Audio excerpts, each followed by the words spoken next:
Hello, good morning, good afternoon. Thanks for joining us for today's discussion, panel discussion on the evolution of distributed data management systems. I'm Dominic Rivita, Field CTO, and I'm joined by MemSQL's Chief Product Officer, Jordan Tagani, and VP of Product Management, Rick Negrin. Hi, guys. Howdy. So first, a little bit of logistics and how the mechanics of this webinar works. I think we're all doing these in like 18 different systems these days. This is a GoToWebinar, and we'll be recording this, and you're in listen-only mode right now. We'll take questions along the way via the chat as we can, time permitting, across the hour. And we'll follow up with an email that gives you a link to the recording for this. And any questions you might have, you can send to team@memsql.com. So let me introduce our guests. Let me start with Jordan. So you are a founding engineer of BigQuery and been leading the development of that for the last decade. You've got a love for soccer, so tell us a little bit more about yourself. Sure. Yeah. I helped start BigQuery about 10 years ago. We took this great system we had at Google called Dremel and put a web service around it and a storage system, and then I've just sort of been riding that rocket ship for about 10 years. I switched so I ended up as the engineering director for BigQuery, and then switched to product management, was the PM director, in charge of BigQuery for a couple of years before I jumped over to MemSQL. And I think a lot of the opportunities at MemSQL reminded me of kind of the early days of BigQuery. Amazing technology, a market that was sort of just getting ready for what we were building. You mentioned my soccer background. I was a soccer, still kind of am, although not really in these COVID times. Nobody's really playing, but I was a soccer goalkeeper. And so that actually reminds me a lot of being a product manager, because when you win, it's always a team effort, and you can't really say that was you did it. But when you lose, it's always your fault. Hopefully I'm applying some of those rules, and hopefully we'll have some more W's than L's at MemSQL. Yeah, definitely. My college coach, George Tarantini, he would always say, "Play to win." So Rick, you've been with MemSQL for several years now, and you were a developer product manager at SQL Server, and you're a baker extraordinaire. You probably have more time to do that at home in Seattle these days. So tell us about yourself. So I started my career as an engineer. I was a software engineer in a couple of startups for about almost a decade, and then I switched into product management when I went to Microsoft. Worked in the SQL Server team for about 12 years. Had the opportunity to be one of the early folks working on what's become Azure SQL. So got to ride the rocket ship of cloud back from 2008 up through there, which is pretty exciting project to work on at that time. And then I got recruited by Nikita, our founder, who is also from SQL Server, to come work on MemSQL 5 years ago, and then just been loving working here ever since. I also used to play soccer. I popped my ACL about 5 years ago, so I haven't been playing as much. I recently had the surgery, so I'm hoping to get back to it once COVID's over. But yeah, I've defaulted back into baking, which is another one of my hobbies, which you can do at home and with a busted knee. So that's been a fun ride. Awesome, cool. I think actually, while we're talking about soccer, we should, Dominic is actually the real soccer player. He played at the highest levels of Division I, so I'm sure he could teach us all a bunch about soccer. I'm a lot slower now, but thanks, Jordan. So we've got a broad audience on today's session, from database experts to data engineers, data scientists, and BI analysts, app dev, business leaders. So I want to start our conversation and panel discussion with a little bit of context to sort of set the stage for where we've come today, and not just technologies that call themselves quote unquote databases, but any system that you trust with your data that exposes some sort of programmatic interface, is doing a kind of a data management. And so we've seen a lot of diverse data management systems created over the years to solve various types of problems. what today is known as NoSQL systems and relational SQL systems, or sometimes just SQL systems, these systems have existed. They've gone back to the late 70s. And relational systems dominated the industry for roughly 30 years, and more recently, NoSQL systems have become really popular. So the question to the panel is, what were the trends that drove these different adoption phases for these different classes of systems? And Rick, I'll start with you. Sure. So if you look back at sort of the origins of the relational databases, it was first for the operational systems, right? The ATM was sort of the classic example of, you have a transaction, you got to make sure that either all the operations happen or they all fail. And that just became the basis for all the applications that got built all through the 70s and 80s. Like a core system that could have durability, availability, and then manage all the usage of the system and stay highly available. And then as more people wanted to learn about their data, they started trying to do more analytics on it, and then the data warehousing technology was born to help people understand and ask questions of the data. Even though it was the same language, it was SQL, the types of queries and the pattern of usage was pretty different. And that was the state of the art for a long time, where you had operational systems that ran the back end of some application, and an analytic system where you had to copy the data over to another system, and then a small group of analysts would ask hard questions of the data and come back and build reports. And then what happened as you had the internet boom in the late 90s, you suddenly were taking the systems that were running for tens or hundreds of people and putting them on the internet, and now you're talking thousands or hundreds of thousands or millions. And so the scale required to run those systems went up dramatically. It had been growing for years, but the internet boom really started to drive it. And the databases did not scale out as well as the mid-tier. So there's a paper by this guy, James Hamilton. He actually worked in SQL Server and then eventually went over to Amazon. And he wrote this paper on what they were discovering in Amazon, that if you, instead of trying to have one machine that is just really hardened and never goes down, that didn't work as well, because one, it wasn't cost effective, and two, it just couldn't handle the scale they were talking about. So this idea of scale out kind of came about, and the mid-tier went first, and scale up proved out to be a better model for a whole bunch of reasons that he writes well about in the paper. But the database became the bottleneck, because there wasn't a scale out model for databases. And so the SQL servers and the Oracles were trying to keep up, and people were struggling. And that's really what I believe drove the creation of the NoSQL movement, was the need to have a storage system that could scale. A lot of people were trying to do sharding models and application layers on top of relational databases, and it just didn't work that well. And so it's like, how do we go build a scale out storage model? And then a number of these NoSQL databases came out because of those kinds of classes of problems. Mm-hmm. I think that the scale out, I mean, I think that you're exactly right with it. The kind of the scale out was the key thing that really changed everything, and sort of the realization that that just scale up was fundamentally broken. Like that. You could always have a kernel panic. You could always have a network problem. You could always have a hardware problem, and buying more and more expensive machines, and machines that were kind of 3 machines running in lockstep, and that was just, it was super expensive, and it didn't work all that well, because software is the faulty point in all these things.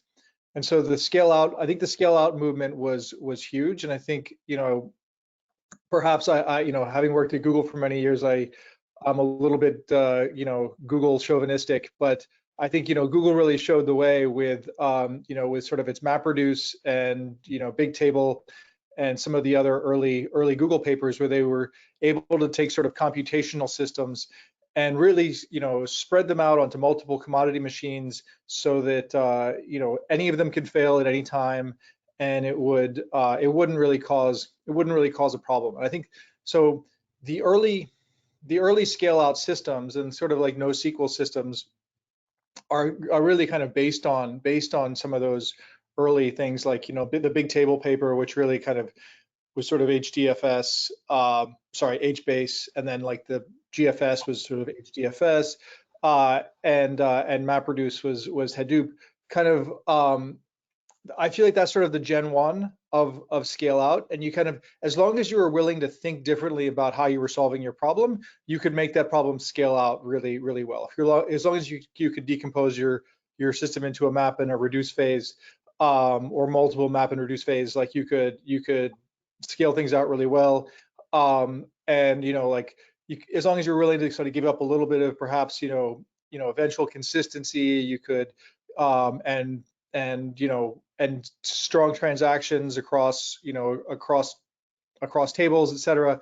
Like you could use a HBase / Bigtable, and I think that something interesting happened after that in the second wave, which was saying, okay, we're going to start with these sort of Gen 1 systems, and we can use some of the ideas from the Gen 1 systems and build on top, and you can build sort of reliable things that that look like what you used to have. That you like. There's a reason that SQL is popular, is because it lets you think about it lets you think about what you want to do, not how you want to do it, and strong transactions and strong consistency. I think they mean that you don't have to build like a good developer can deal with eventual consistency, but it's something they always have to think about, and it causes lots of potential bugs, lots of potential problems. And if they can focus their brilliance on something else, then they can come up with something a lot better than if they have to worry about their consistency model. And I think that as we're seeing this sort of subsequent generations of systems, they give you the things you used to have on a single box, on a single scale up machine, on a broader scale out capacity.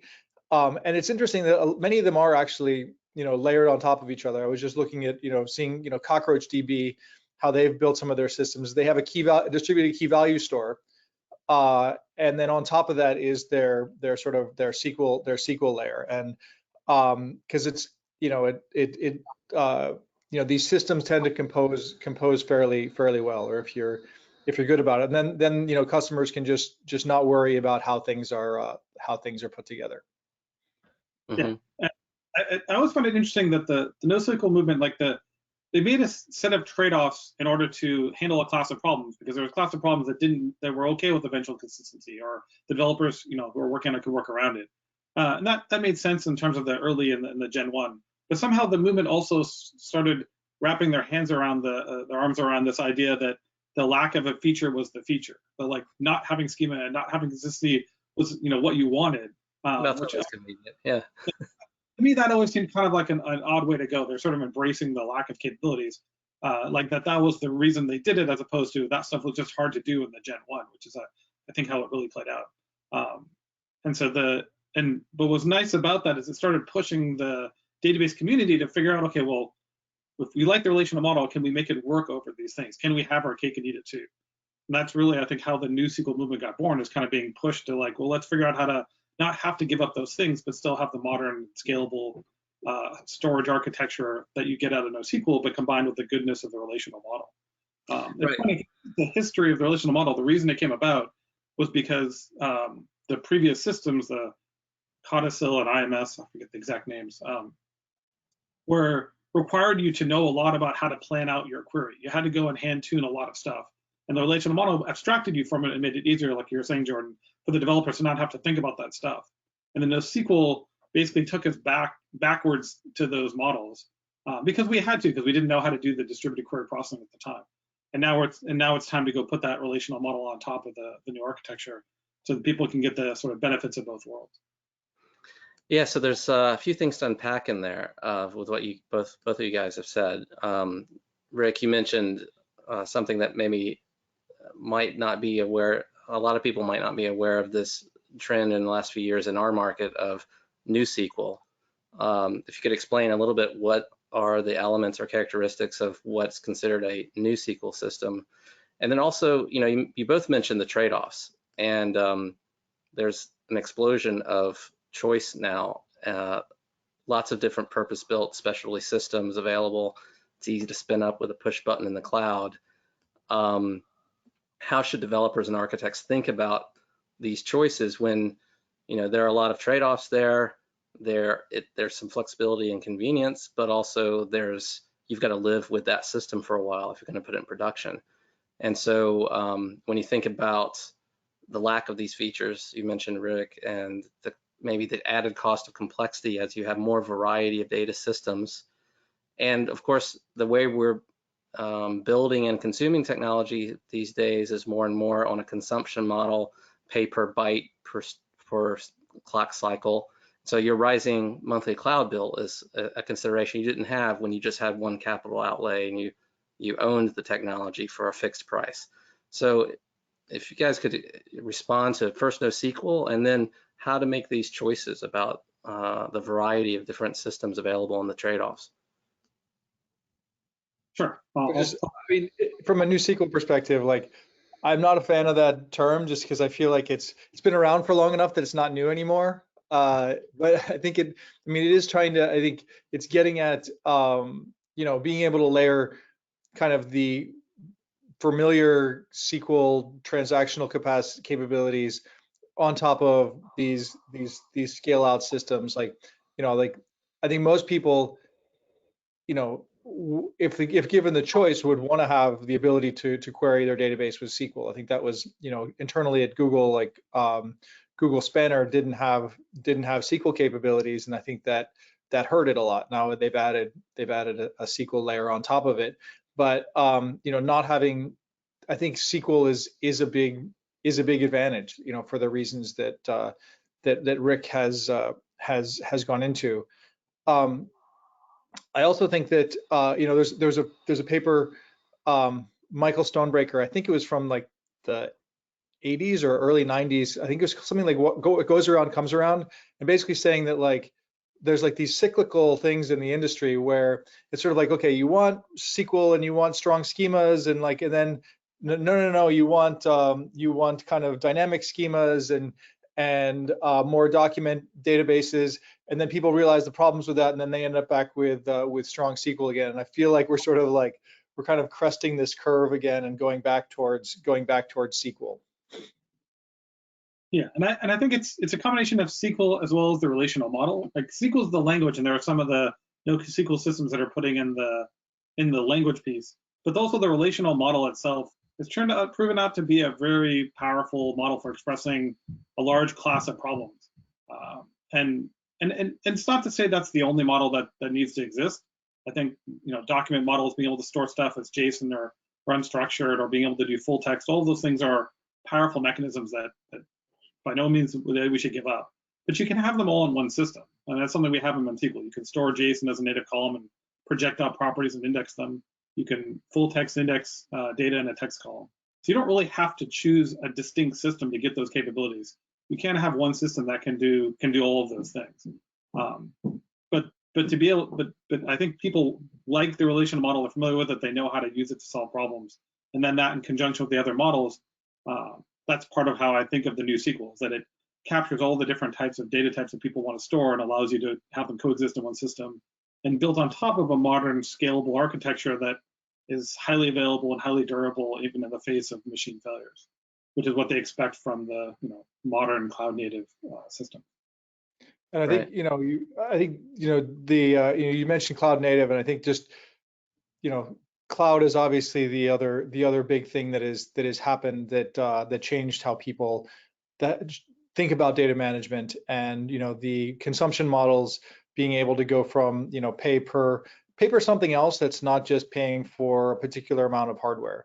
I think people had gotten used to thinking of their database as a thing, as a physical machine that either sat under a desk or in a data center somewhere. And when you move to cloud, I think there's early cloud database models where it really felt like it was a machine that was running somewhere, and the machine could crash, and the machine could had all the same problems as your other machines, just somebody else was babysitting that machine for you. And the kind of, I think the second generation models are more you don't know what hardware it's running, you don't know where it's running, you don't know you don't know when it upgrades. It just gets bigger, it gets better. and it'll scale to meet your capacity. Either if you're, which causes its own set of problems. The set of problems like, it's easy to spend a ton of money. When you had a machine that sat in your data center, you know how much that machine costs. You negotiated with a vendor over like, $1 million or $2 million box, and that's what you got. And you felt like, okay, I own this box now. In the cloud, when you're kind of scaling capacity and you're paying per byte, and you realize, hey, this is great, and then you run a script in a loop and it runs over the weekend, and all of a sudden you spend a ton of money. Like, that's just a new, something new that people are coming to terms with. And I think we're starting to see, cost models going back towards physical capacity or limited physical capacity, because those are just easier for the business to reason about, how much they're going to spend. Like, somebody wants to be able to say, you go to your CFO and say, hey, can I need a data warehouse, or I need a database. He says, what's it going to cost? You say $10,000 a month, and then like, okay, he writes the check, she writes the check, and then you're in, then you're set. But I think some of these paper consumption, you're like, I don't know. I think maybe maybe it'll be $5,000, maybe it'll be $500,000. I hope it'll be less than $500,000. Like that's a difficult conversation. Yeah, definitely. So for those of you who have just joined us in this panel discussion, we're talking about the evolution of distributed data management systems with MemSQL's Chief Product Officer, Jordan Tigani, and Rick Negrin, VP of Product Management. And so far, we've talked about a little bit of brief history of data and enterprise data systems. It's probably a good thing that we should mention a little bit about how MemSQL fits into this. And Rick, I'm going to ask you to tell us the story of how MemSQL got started, that founding use case, that inspiration, and where we are today. Sure. So the story goes, Nikita, who's our founder, somebody I worked with at the SQL Server team, was working at Facebook, and Facebook had this problem. They're trying to analyze all the data that was flowing in. And even 10 years ago, the amount of data they had was still a phenomenal amount, and well ahead of sort of what most people in the industry were having to wrestle with. And the joke in the team that was trying to do this analytics was that they give you yesterday's insights tomorrow, because it took a few days to process all the data, and so that's as fast as they could tell you what was happening in the system. And as the company, for the company, that wasn't good enough. They needed something better. But and for them, it was fine. They had a whole engineering team. They put some smart engineers on it. Nikita was on that team, and they went off to go build a custom solution to go and solve that problem, which is how I think a lot of these NoSQL systems came out. Like Jordan mentioned, Google came out with MapReduce, which became HDFS. And a number of these technologies, I think Facebook produced Cassandra. I don't know if Cassandra came out of this particular project, but Nikita started to recognize that not only does Facebook going to have this problem, but really every company's going to have this problem. As the data volumes and variety and sizes of data increase over time, that every enterprise is going to face this, and most of them wouldn't have the technical capability to go build their own solution, and that the legacy technology, the legacy databases would not be sufficient to solve it. So that's what inspired him to kind of go off and found MemSQL. Now the name MemSQL, people ask, why is it called MemSQL? And the idea that he had was that the legacy databases that were built, the Oracle, SQL Server, IBM DB2, they're all built on the same underlying data structure, which is a B tree. And the B tree was chosen because at the state of the art for hardware at the time was spinning disks. 30 years ago, that's what everybody was building their databases on. And spinning disks, because they spin around and there's a head that reads, you got to pull data off in chunks. Otherwise, you got to wait for it to spin around again. So random access is not very viable on that kind of technology. So the B tree was the best data structure for pulling data off in chunks and then managing it in memory. But the downside of the B tree is that it has these locking semantics that make it that cause lock escalation that make you lock up chunks of the data set. That makes it very hard to do high concurrency while you're loading data. Now, in the past, the model for doing analytics in particular was you load the data at night and then and you do your operations during the day. And then you can send your reports out. And in that world, it worked okay. But as we move to a world where things are streaming in all the time, where companies are 24/7, where you need to be loading data all the time and pulling data out and pulling it out with high concurrency, that data structure falls over and doesn't work very well. And so MemSQL is built on a different data structure, something called the skip list, that allowed it to solve these problems, to allow you to have low latency, high concurrency queries while you're streaming and loading data into the system. So that's why they chose to build on just not just memory, but the SSD as the underlying hardware, like optimize for that hardware, and build a system that could do this, what we call operational analytical workload. And one of our first customers, and this is even before my time, but I heard the stories, was Lady Gaga's website. That apparently every time she released something new, that website would go nuts and the concurrency would go off the charts, and the website would go down because it couldn't handle the load, it couldn't scale, it couldn't handle the low latency queries that were needed. And people fit the bill great for that site. And then we just kind of built on it from there, and we eventually found our way into finance and media and places where these low latency, high concurrency systems were needed. And that's kind of how MemSQL got started. I want to make just two comments on top of that. One is, and I'm a little bit of a storage chauvinist. I worked on, built BigQuery storage system, and but I think that this is actually true, and not just me thinking that it's true. But a lot of the big differentiators between databases is not sort of how good they are at optimizing queries or how they can distribute the queries. It's really about how the data is stored. And so kind of the innovation, a lot of the innovations in database systems is around data storage. And I think these sort of like these skip list based in memory things, like column stores, MemSQL, actually we have something we call single store, which is sort of a single storage system where it gives you the performance of a the high update frequency performance and lookup performance of a row store with the kind of the scalable analytic and large scans of a column store, kind of wrapped up all in one system that we're quite proud of. But I think a lot of it does come down to the storage mechanism. And the other thing I just wanted to follow up on is just kind of mentioning the getting yesterday's data today, and I think that's been a traditional way that people do analytics, and people they generate their reports overnight, and they move from their operational database to their analytical data warehouse kind of overnight, and they do a bunch of ETL, and then by morning the report for the CEO is ready, and if it's not, there's going to be hell to pay. And I think we're finding that the rate at which people want to get that data is getting faster and faster, and there's real value at being able to understand like what's going on in my business right now, and being able to react to that quickly, being able to ask questions, being able to kind of, so the whole reason you want to have the data is to be able to make data-driven decisions. And everybody says, oh yeah, we make data-driven decisions, but it's actually, if you think about it, a lot of places are poor, do that poorly. And the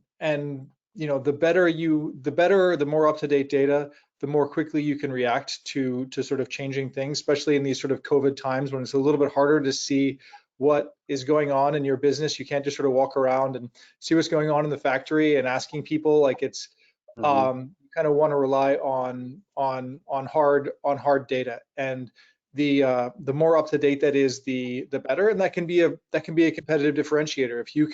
If you can recognize something that's happening faster than your competitors, then you get then you have the first mover advantage. I think that's actually why a lot of financial services companies have embraced MemSQL, is because it does allow them to be faster at making their data-driven decisions. I think there's a next step that happens sort of once you can make really fast data-driven decisions, and this is actually, I think, where it just sort of blows up in terms of potential, is you can take the human out of the loop. And when you get into artificial intelligence, machine learning, and being able to recognize certain classes of patterns, you can actually have a machine which can, or an algorithm or an ML model which can react to things much faster than people can. Again, looking at financial services, they've been successful at kind of high frequency trading, et cetera, regardless of what you think about that as from a moral perspective or whatever, or whether it's good for the systems, like being able to react automatically to changing conditions in the market is a massive differentiator, a massive moneymaker for businesses.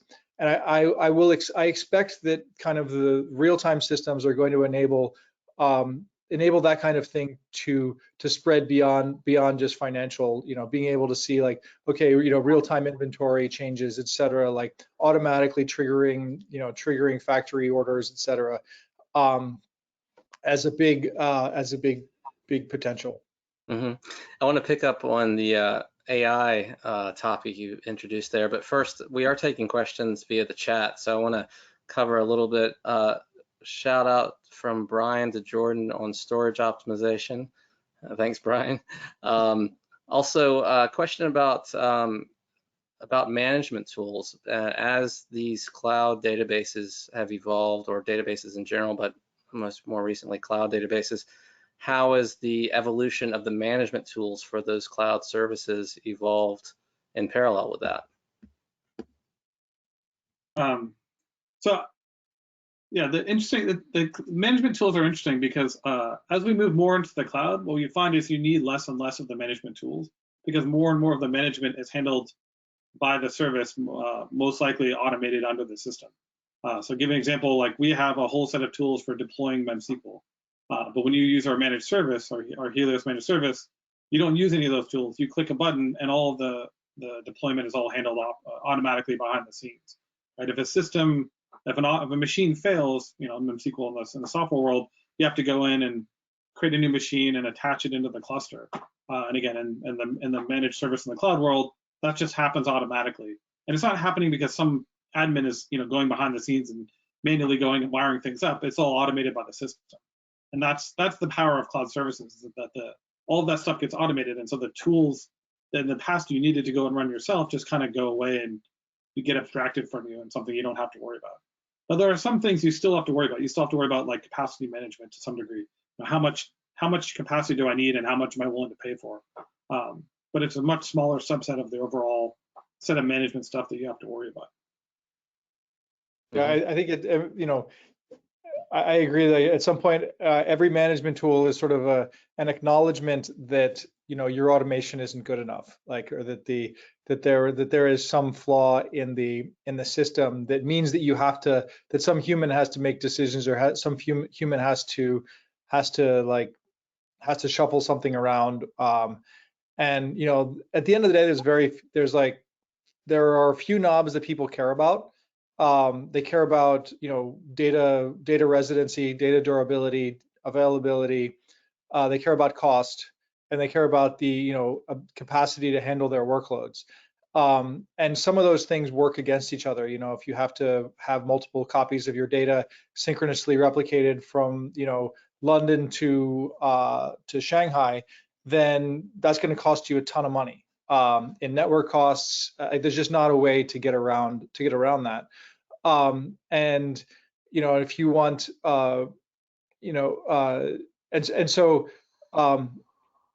but I think those are the knobs that you should be offered. But then the question is, what happens when magic doesn't work? And if you try to have something that is completely automated, when magic doesn't work, people get really frustrated because they're like, well, what do I do? Like this magic thing like just doesn't go anymore, and you don't have any knobs that you can turn. All you can do is call support and yell at somebody. And if it's in the cloud, at least if before the cloud you could yell at somebody that was that you worked with. When it's in the cloud, like, what do you call up Amazon and like start like anyway, that's not always the best way to get stuff done. Sometimes it is, if the VP of the service that you're using. I highly recommend that for getting someone to pay attention to your problems. We at Google we had a lot of escalations like that. But I can say that now that I'm not there. But I think, and then the other thing you want to do is just, and so as a builder of a system, you want it to be autonomous, you kind of need to start, we used to call it like the hierarchy of needs, the pyramid of needs. Like to start out, you start out with the data. You need to be able to have the data that tells you what's going on, and that gives you visibility into your system. And the next level is actually visualization, like to be able to pull that into charts and graphs so that you can actually see and get a feel for what's going on. Then the next level is being able to do things with that, actually make decisions. So like if you have the data and you can see what's going on, to be able to move some of those knobs. And then you start getting to the interesting levels, because then you can make recommendations. Like if somebody, you can recommend, well, maybe you should move this over here, or maybe you should do this other thing. Then the last sort of self-actualization step is making it autonomous. And I think once you have that full stack, then you can have a magical system that works, but then also people can drill down. And I do want to call out Tino Tereshko, somebody who I used to work with at Google, who came up with that formulation, and I think it really makes a lot of sense. And as somebody who tries to build something that is, that does the right thing and as autonomous as possible, it's just it can be helpful. Mm-hmm. Maybe we call it Tereshko's hierarchy of data needs. Yeah, we should trademark that. He should trademark that. That's right. So you mentioned in your last response a little bit about new sorts of workloads with AI and machine learning there. And a lot's been written and systems have been built with the idea of data gravity, that process the data where it's generated rather than having to move data. That increases latency, obviously, it increases cost. You've got more copies of the data. So as more data is born in the cloud, it tends to stay in the cloud for processing. And years ago we had this idea of the Hadoop cluster to do massive storage of web-generated structured flat record files, essentially from web logs, to process those with Hadoop. As we've moved to the cloud, more of that is happening in the cloud and object stores. So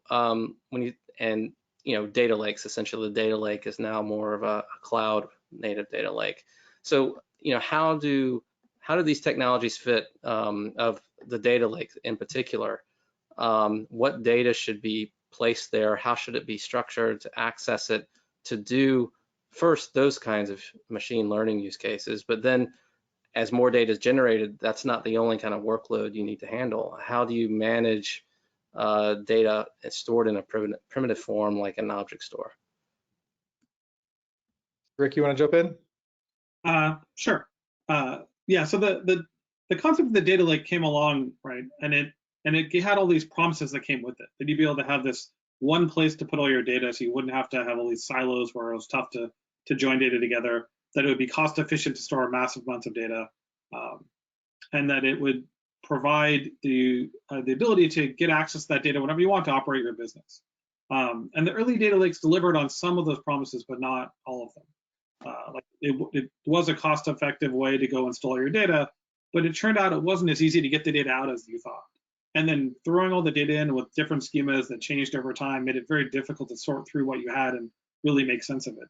So I think the data lakes have been evolving and they've made a lot of progress, but they haven't quite gotten to the point we want. Like I said, they've solved some of the problems of getting it all in one spot and making it easy to crunch large chunks of data in sort of a batch fashion. But the ability to operate your business on them is still not something that's been realized. And so we see that pressures where people have to pull the data out of the data lakes and put it into something else, often some sort of analytical like data warehouse or database system, in order to serve it up in a way that's meaningful and useful to customers. We've seen people experiment with virtualization techniques to query over the data, and that works well because it means you don't have to go pull it out to another system. The downside being that you're often at the mercy of the weakest of the things you're going over, and so the speed and latency usually suffers. So if you don't have speed and latency concerns, often that can work for you. But if you are trying to get access to data and use it on day-to-day to operate your business, and you need it, not in real time, but in reasonably fast and snappy interactive queries, that pattern doesn't work so well. And so you see people now moving more and more data into scalable, relational and analytical systems so that they can then serve that data up on a day-to-day basis. And it doesn't have to be all the data, right? The stuff that's like 5 years old can stay in your data lakes. But the stuff you need to operate your business needs to be in another layer in order to serve the needs of the business. And how much data that is and what that looks like, varies from business to business. But we're seeing the need for like a layer on top of the data lakes that can serve the needs of the business, so you can operate it and get the data you need when you need it. I feel like there's a bit of there's a war going on right now. Some of it is philosophical, and some of it's sort of war over bytes, which is sort of, where's the right place to store your data? Is it in your data lake or your data warehouse? And the data lake people say, just write Parquet files, throw them in the data lake, and then you can party on them with Presto, Dremio, Spark, all these data virtualization tools, and they're super flexible. On the other hand, like the data warehouse people say, hey, well, now that we really have with separation of storage and compute, you have virtually unlimited storage in the data warehouse. Data warehouse is actually a better way to store your data, because it's easier to understand what you have. Like having a flexible schema is nice for rapid prototyping and discovery, but if you want to be able to see the history of something that happened over the last 6 years, you want to know that the field that you call revenue actually means revenue for the last all the way back, and it wasn't a revenue underscore USD at some other point. If you're going to make data-driven decisions, you need clean data. You need otherwise you're going to be making faulty decisions. And my personal thinking is that the kind of the data warehouse method is going to win, because I think the data warehouse gives you a bunch of things by kind of locking the data up, at least behind an API. And this could be a SQL API, but there are going to be other APIs as well to access that data. You have one higher level abstraction that is providing access, so you can do higher level storage, higher level security controls.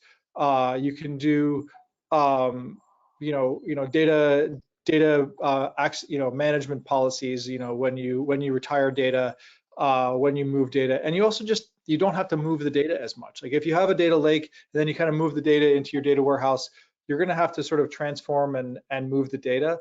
And I think that one of the reasons that I came to MemSQL is because I thought that we have the best chance that I've seen of being able to just take the sort of ETL process or ELT process and just make it a T, because MemSQL works well as an operational database, and then it also works well for analytics. And I think we have some features and some things we need to build out. But I think the real vision, the real goal is being able to just you have your operational database where you have your your orders coming in, and you're keeping track of like customer status and shipping status and all this other stuff. And then you want to be able to do historical query, and maybe that's going to combine some of the things that's going to have the latest greatest state with history. You don't need CDC, you don't need transformation, you don't need to move data. You just you just do it in place. I mean, the late great Jim Gray, he talked about like don't move your data to your compute, move your compute to your data. And so if you can kind of move as much, have your data centralized and move the compute there, then I think you're in really good shape. I also think that there are improvements in the data lake world that are making data lakes more palatable. I think Delta Lake is a good example, but there's also Iceberg and Hudi, and but I think the way that they're doing that is they're locking them up like a data warehouse. They're making it so that you can't just read Parquet files, because you need to understand the metadata, because these things are changing, and if you try to just read Parquet files, you're going to see either stale data, or you may see partially committed data, and so but I also think that you end up with sort of like a hybrid model that's kind of I won't say the worst of both worlds, but it just doesn't sort of give you the same advantages as as you can in a more structured, a more data warehousing kind of way. Like I think that you look at like Ranger and like some of the ways that people are doing kind of fine-grained access control. It's kind of, I don't know, and I'll probably earn some hatred on this, but like I feel like it's a little bit of a hack, and it's a bit of a hack because at some point, if you have physical access to files, then you can read those files, and you try to lock people out, and like only service accounts, et cetera, can do that. But like I feel like in a data warehouse, you get a better guarantee of security. So yeah, I don't want to put words in your mouth, Jordan, but if your data lake becomes a parquet party, it might end up like a COVID party, perhaps. Some unintended consequences of that. Yes, that's a good way. That's a good way to put it. I don't know if I want to go to a parquet party or a COVID party, but I haven't gotten an invitation to either, so that's probably good. We've got a question. Oh, go ahead. The data lakes, like, they become these dumping grounds, and it becomes difficult to get data out, like Jordan was talking about. We had one customer that described his data lake as a write-only store. Like they could put the data in, but they could never get it out. And it wasn't like you couldn't access it, but because they didn't have the controls and the structure, it was very, very difficult to get it out in a way that was reasonable. And so the more you can let the system know and control what's in there and understand the structure, the more you can rely on that and not have to have humans have to go sort through it. And I think it's been proven that like if you let people just try to just do that without structure or control, it doesn't end. Right. Yeah, I just on that topic, like we at Google we had a customer advisory board with a bunch of executives from like C-level executives, CIOs, CTOs, CDOs from like Fortune 20 companies. These people, people had thousands of people in their organization, and we kind of I was like I was the kind of like junior guy coming in there and trying to pitch various ideas, like, what would you think if we did this? And so I, one of the things I said is like, data lake, and kind of like just got their opinion on the term data lake, and it was unanimously negative, like, and vociferously negative. Like people are like, I wish we had never started this data lake thing. I feel like I was hoodwinked into this. Our data lake is a data swamp. Like, why do we need this data lake thing? Like it just, it was, yeah, and perhaps that, there were some, it was it's like just because a particular data lake is a data swamp doesn't mean all data lakes are data swamps. And then I think there's better tools and technologies that can help make sense of a data lake. But I think they did feel like it was sort of right. It was right only. It was sort of like people were comforted by the fact, oh, well, they store it somewhere, but it wasn't actually particularly useful. And I think they felt that there was a lot of kind of security controls and et cetera, things that were being sort of worked around, in the data lake, that they would rather have seen something a little bit more regimented. I almost think we need a different term now, that the term's so negative at this point. Maybe they need a different, because I think the ideas are great. It's just because they weren't realized. I also wonder, maybe data lake or data warehouse aren't the right terms. The data warehouse sounds almost too old school. And then what people are doing today isn't really what most people think of as data warehouse. It's a next level capability. Mm-hmm. I think that's why everybody, all the data warehouse, cloud data warehouses have sort of rebranded themselves as data platforms. I think you don't see the data warehouse on people's marketing pages very, very often anymore. It doesn't mean that they've changed. It's just sort of they've, come up with a better way to talk about it, which maybe more accurate. I think, a data platform. I think often these days, these systems are better at, are broader than data warehouses. Mm-hmm. I want to go back to a question Mike answered here, asked a little bit earlier, back to the NoSQL topic.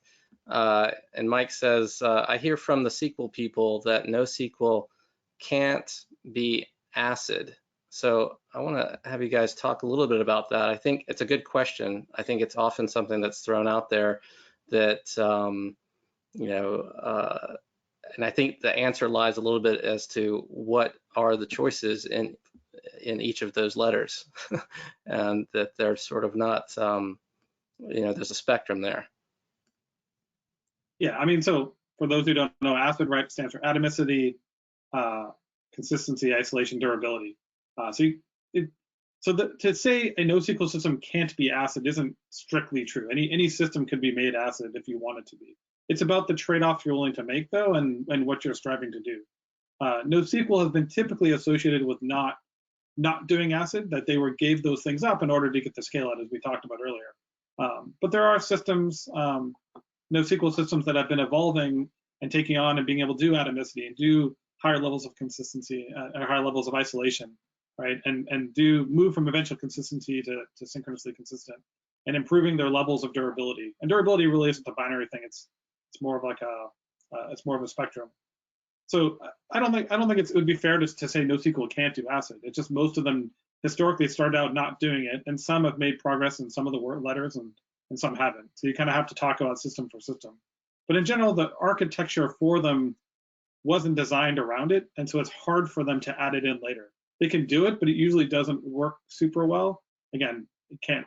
If for any specific examples, I'm sure someone can come up with one example. But in general, it's hard to layer that stuff on top if you don't get the storage architecture right from the beginning. Mm-hmm. Gordon will have opinions on that topic.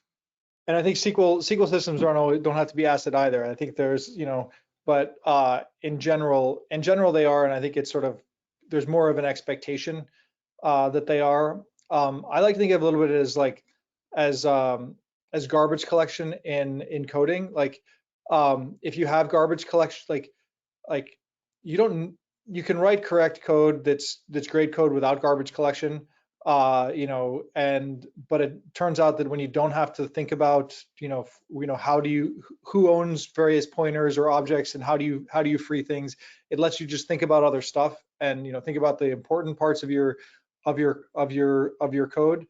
But you know, and I think the same way that, you know, ACID it just means that you can, if you have an ACID system, it lets you focus on the important things, like, you know, what kind of data do you want to put in, what's the right object model, rather than you know, okay, well, like, I need to make sure that you know, this sequence number, I have a sequence number, so that I make sure that you know, that I'm reading up to date, and I invalidate these various caches, and I talk to the master when you know, when I need absolutely fresh data, and you know, also recognize that, okay, writes to one key can pass writes to another key, and so what does that do? Like, all sorts of things that get just super complicated. It's just nice if you don't have to think about it. If you just like, okay, well, I wrote that and then I read, and you know, if you have serializable, or if you have you know, snapshot isolation levels, like, it just, your life gets easier. That's a great analogy. It just simplifies the whole application development paradigm. So you get the benefit of simplicity as the app dev person, and you can go faster in development, and also hopefully the people operating that system, you know, if it's managed, then it's understandable, and the tools exist to handle edge case as well. So, you know, we're coming a little to the end of our hour. We've got another topic to cover, and I want to cover a question here from the chat.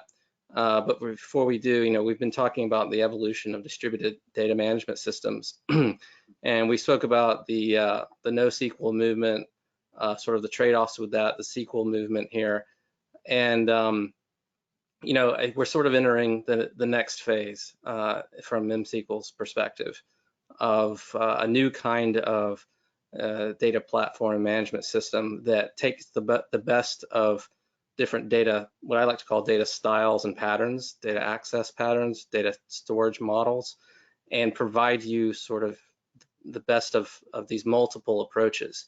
And so the question from the chat is, given that a high degree of mathematical closure was achieved on the relational model roughly 45 years ago, why does NoSQL continue to challenge it? I can take a stab. I think for a lot of developers, if you're not familiar with the relational model, it can be difficult to approach it because it requires you to think upfront about things like schema and indexing and how do I want to structure my data. And often, people are just kind of want to get started, and if their problems are simple problems, then the overhead to go and think about that stuff up front can be seen as overly burdensome. And so the NoSQL models allow you to just get started quicker. And I'd say like Mongo really pioneered the ease of use, like a really easy to use database. You could get up and running so quickly and get going with your app so quickly. And if you're just kind of one person building a relatively simple app, and it met your needs pretty well, like that's why people were drawn to it.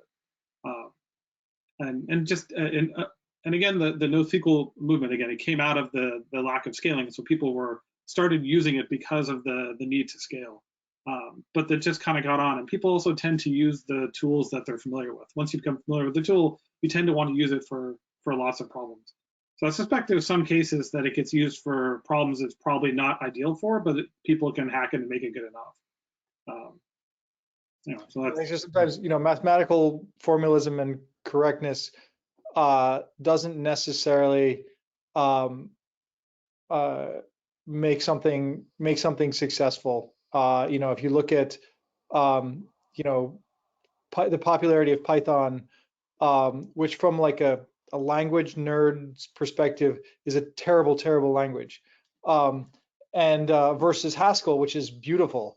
Like I don't know many people that would, like, if they're actually just trying to get something done, would choose using Haskell over Python. Like Python just has something really brilliant and really amazing in terms of just like you think something and you type a couple of lines and it's just going to work, except when it doesn't work in really weird ways and surprising ways, and it takes forever to figure it out. I think that NoSQL is similar. It's like NoSQL is just going to work until it doesn't work, and most of the time, like that's well down the road, and that's it's going to be somebody else's problem, and not yours. And I think SQL isn't necessarily Haskell. It's more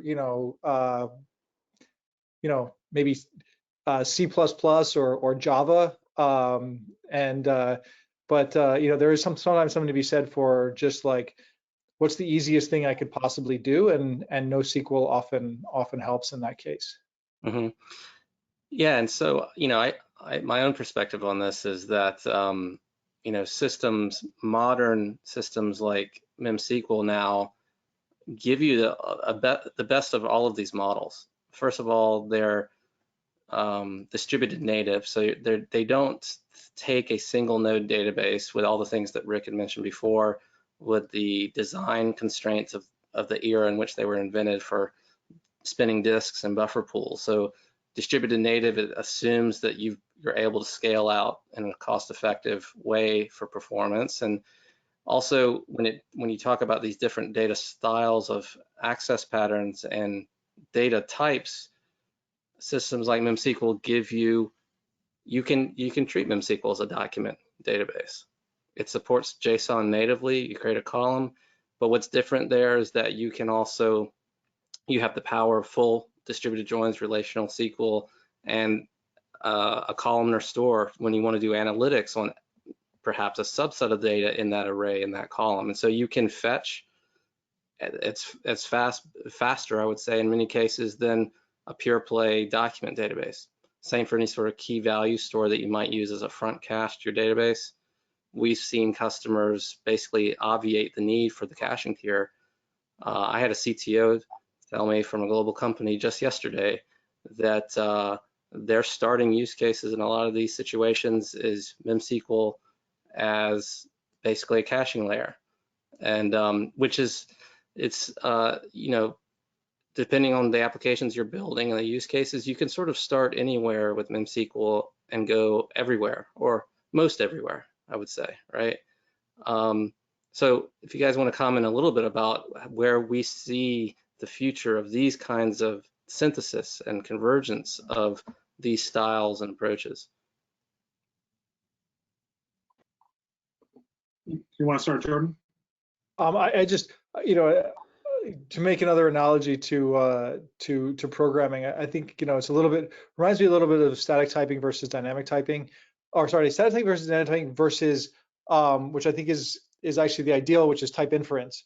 And sort of like in MemSQL or in other databases, you know, when you can have, you know, a JSON type, you can actually apply you can have semi-structured data, but you can apply all the performance characteristics, performance tricks. And you know, people often think of you know, static typing versus dynamic typing. Static typing, you get compile time errors. Dynamic typing, you get like runtime errors. And actually, type inference lets you write like you're doing dynamic typing, but you can still get the compile time errors. And so I feel like that's sort of what the, you know, in a strongly typed relational system, being able to have like a JSON type, which lets you do semi-structured data, but then stores it physically in the same way it would store kind of a native data, kind of lets you get the best of both worlds. So if what you want is the flexibility, you can get the flexibility. If what you want is like the strictness, so that you know exactly what your data has, you can also do it that way. Again, sorry for the kind of the digression and analogy, but I do think that there's some good parallels, hopefully interesting. Yeah.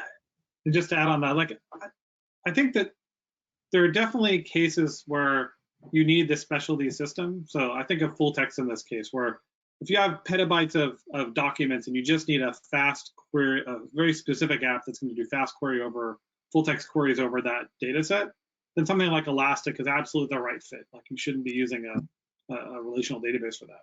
But the vast majority of apps that are out there need mostly sort of like a core set of data, and then often a little bit of full text, and then or some data that's you know, where it doesn't have a clear schema, and then maybe the data's changing. Like the 80%, this is kind of the 80-20 rule. 80% of the apps are in that category, and for there, you don't want to have to stitch together multiple technologies, because there's a lot of seams when you put them together, and it's hard to optimize. You got to find people who know the technology. If you can have one kind of system that can handle the different data types, but do it in one instance, that's just a lot easier, a lot more approachable. It means you can learn one thing, and the knowledge you have about how to operate it, manage it, and develop for it carries across. And then you can go to the specialty systems when you truly have a use case that really isn't going to fit for that technology.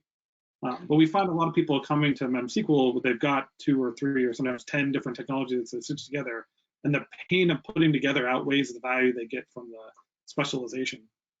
And they find it's just much easier, much more approachable, and more optimized to just use one system to manage their whole app. I think there's a sort of a trend is you start with some of these specialized systems because like you need to kind of push, you know, they're trying to push on what's possible, and what's possible is not possible in the more standard traditional systems. But then, like in those standard traditional systems, you figure out how to do some of these other things. You know, MemSQL has, you know, full text search. So there's some of the things you can do in Elastic, you can also do in MemSQL, or like, you know, graph database capabilities are things that people are starting to sort of pull into other databases. And I feel like over time, and even if they don't do it 100% perfectly, like just the advantage of having a single system, again, not having to move your data. You know, I think, you know, moving your data is bad. Duplicating your data is bad or hard. You know, I think, like, you know, graph databases can be essentially, you know, approximated with, you know, with a fast enough key value store, and, you know, kind of layers on top that do interesting things. So I think a lot of the things that are specialized are going to start to move into the standard systems. So I think we'll leave it there. We're a little bit over time, and I think we've shared a lot of interesting thoughts. I've really enjoyed moderating with you guys today. That closing thought of eliminating the seams, Rick, I think is really an interesting concept. The fewer seams, the more success you'll have in operating these systems, managing these systems, reducing the amount of skill set coverage you're going to need across these kinds of systems, because data is not going to get smaller from here. It's not going to get slower. It's not going to get less diverse. So how do you manage that over the next few years? And at a manageable cost, the unit economics have to work. So I want to thank the audience for joining us this past hour plus. And just as a reminder, this has been recorded. You'll receive an email with a link to the recording. And you can email any questions to team@memsql.com. This is Dominic Ravita, joined by Jordan Tagani and Rick Negrin. Join us again next time. Thanks a lot. Thanks, everybody. Thanks. Bye.